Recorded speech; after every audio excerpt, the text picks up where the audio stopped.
Hello guys, good morning. Ito po pala inyong Chemeline. Magluluto tayo ng leche flan. Ayan. Pero ang gamitin ko po na pan ay ito. Try ko lang. Ito ay aking first time na magluto sa ganitong lutuan. Ayan po, init na po tayo pakulo tayo ng sugar. Ayan po ay sugar na sa 1/2 cup at nilagyan ko po ng konting tubig. Kaya medyo mapula-pula na siya. Hintayin lang natin siya magpula, mag-golden brown. Yan. Yan, nag-golden brown na. Yan po, pinatay ko na ang apoy. Hintayin lang natin na bumaba yung mga bula-bula niya. So, okay na po yan siya, guys. Baba kasi ang bula niya, tapos titigas siya mamaya. O, ayan po, nasiparate ko na po yung egg yolk at saka yung egg white. Itong egg white po, ito ay 8 pieces na egg white. Ito po ay aking gagamitin sa paggawa ng pavlova. At ito namang egg yolk, ito po ay 8 pieces na egg yolk na galing doon sa egg white. At meron din itong 4 na piraso na egg yolk at saka egg white na buong egg po talaga na hinalo ko. Ito po ang gagawin nating leche flan. So, ayan. Pero unahin ko po gagawin itong sa pavlova. O kaya, depende. Sabay po silang dalawa kasi pareha ko po silang lulutuin sa oven. Dahil wala po tayong steamer. Yung steamer ko malaki, pinadala ko na po sa aking, pabox ko na po sa aking mama. At hindi pa po ako nakabili ng panibago. Meron ako dito kaso maliit siya. Pero gusto ko yung malaki. Kasi ang gusto ko kasing gawin, isang buo po na leche flan. O, ayan po, pag-desisyonan ko na unahin ko po ang aking pavlova. Maganda po tayo ng 1 cup na sugar, 1 cup or kalahati. Depende po sa inyo. Kung kailangan ko pa po, magdadagdag po ako. Tapos, meron tayong lemon. Kung wala kayong lemon, pwede po ang suka. Meron din po tayong cornstarch. Ito po ay nasa 1 teaspoon lang na cornstarch ang kailangan natin. So, make sure po na meron tayong electric mixer. Kasi, hindi po natin siya pwede gamitan ng hand by hand lang po. Kailangan po meron tayong electric mixer. So, ayan. Umpisahan na natin. So, bago pala natin umpisahan, kailangan natin i-turn on ang ating oven. Ilagay po natin siya sa 170 degrees Celsius. Pan bake. Kasi lulutuin natin ito ng nasa 1 oras o 40 minutes po ang ating pavlova. Ayan po, ito yung aking lutuan ng cake. Pero dito ko po lulutuin yung pavlova. Kasi mas maganda po siya kaysa yung inalagay nyo lang po siya dyan at hayaan nyo siyang lumaki. Hindi po siya maganda. Ito mas maganda kasi parang nahuhulma po siya pag naluto na. Talagang hulmang-hulma siya sa cake. Ito po ay yung lutuan ko ng cake. Yan. Tapos, nilagyan ko ng parliament paper. Tapos, ito po ay i-sprayhan natin ng canola oil. Depende po sa inyo. Kung wala kayong canola oil, pwede nyo po siya lagyan ng harina. Ipalibot nyo po dito para pag naluto na po yung ating pavlova mamaya, yung meringue, hindi po siya magdidikit.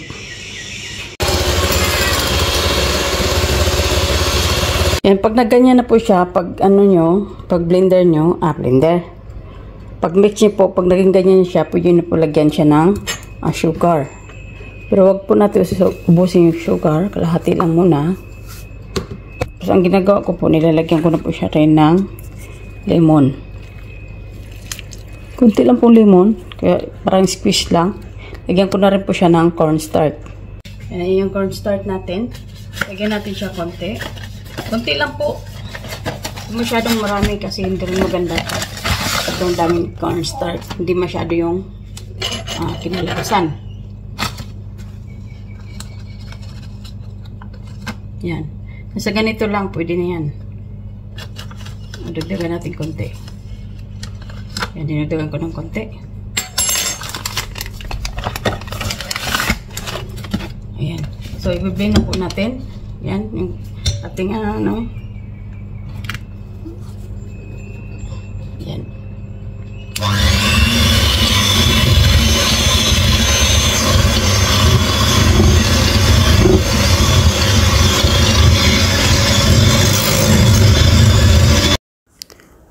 Oh, ayan po. Tapos ko na po na mixing yung ano natin. So, ilagay na po natin sa ating nagawa na molding. Yan, medyo dandahan lang po at dapat pantay po siya. Yan, dinadandahan ko lang talaga ang paglagay dyan. Ito, nagbo-voicemail na po ako kasi yung anak ko, ang lakas ng kanyang TV. Nanonood po siya ng movie at mayroong mga music.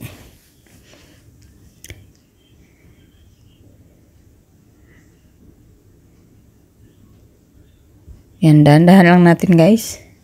Kasi yung mixing ko na yan ay glass at mabigat. Yan, kailangan walang matira.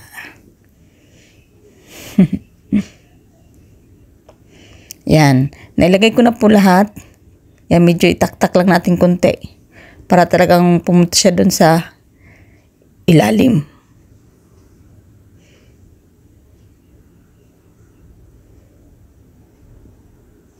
Yan, ayan po pala ang mga ingredients para sa ating leche flan.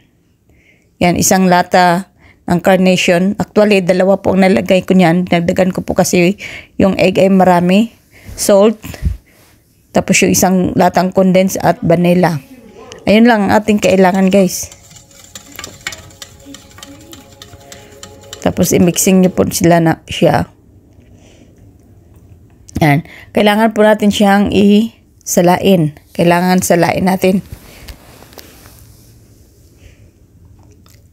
Salain ko, sinasala ko po dyan ng 4 o 5 beses ko siyang sinasala guys.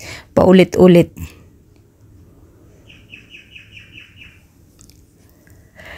Yan, hirap pag walang cameraman o yan. Ulit-ulit yan, yung pangalawa na yan.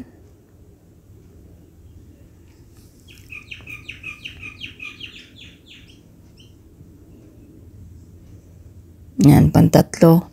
4 o 5 beses ko yata yan siya sinala dyan. Para matanggal po talaga yung mga bula-bula. O kaya mayroong yung mga ano po ng egg white. Diba mayroon siyang parang bilog-bilog na puti. Para matanggal po yun. Yan. So 4 na beses ko siya sinala. Ayan na po yan. Tinan nyo, hindi matanggal yung sugar. First time ko po gumawa niyan na yan ang aking gamit.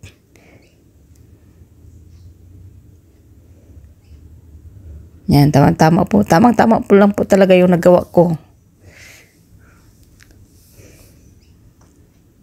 Punong-puno siya. Tama lang talaga siya.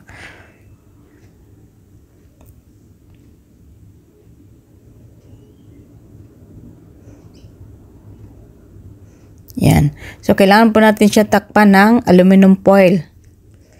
Yan. Malinis na aluminum foil po.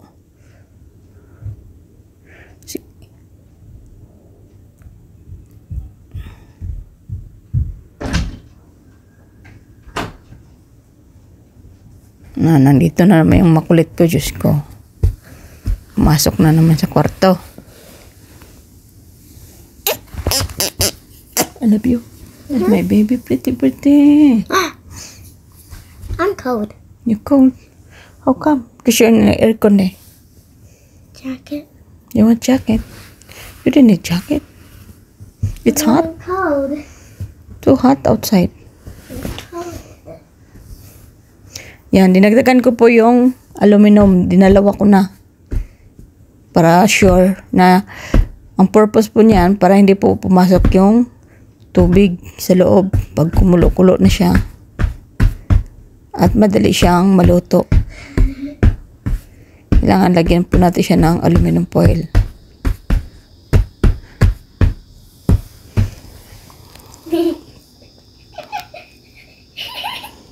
Dito naman itong isa. Dagdag na naman ito siya. Kulit-kulit ay. Yan. Napag-desisyonan ko po pala na dyan ko na lang siya lutuin. Yan. Nilagyan ko yan. Konti lang tubig. Yan. So, tama-tama lang din talaga siya. Kasyang-kasya.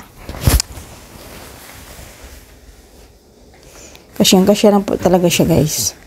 Yan. Ito naman tinker cream. At itong i-mixer din. Electric mixer. Ito naman ay para sa ating para sa topping ating pavlova. Yan, nagawa ko na. Pagkatapos, tatakpan lang po natin yan siya ng cling wrap at ilagay sa fridge muna. Yan, ayan na po ang mga ready na yung mga fruits ko para sa aking pavlova. Yan ang aking mga niluto, guys. Nagluto po ako na. Yan po ay barramundi. Sweet and sour na barramundi. Tapos prawns with butter and garlic.